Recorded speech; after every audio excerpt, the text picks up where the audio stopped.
Karon guys is manguha mi karon og tanlad and kalamunggay kay magulay mi. So sa gula na mo og fish. So akong bana ang mukuha og lemongrass guys or tanlad.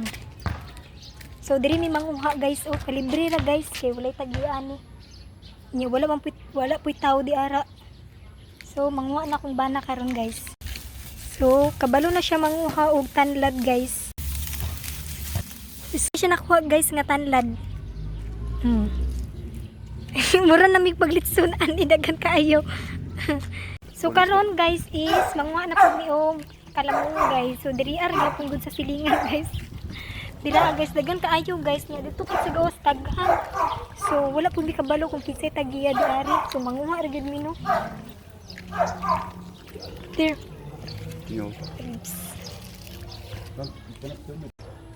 So nagangbanan kuha guys.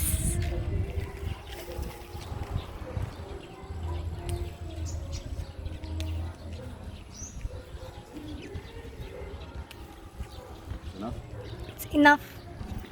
So that's all guys ang amuang moringa karon. So mao ni ang among nakuha karon guys. So sa gulan ra namo ni siya og kanang fish and then tomato. Tara dagan kay nakuha guys kay maglitso na mi duwa ni. So karon guys akong bana ang mopalit og kamatis. Hello, good afternoon, ma'am. Mao ni ang kamatis nila diri guys. How many we need? Just by 3 or 4. Just 3 only.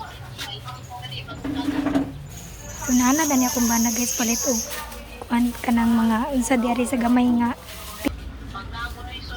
Barato rin siya diri guys.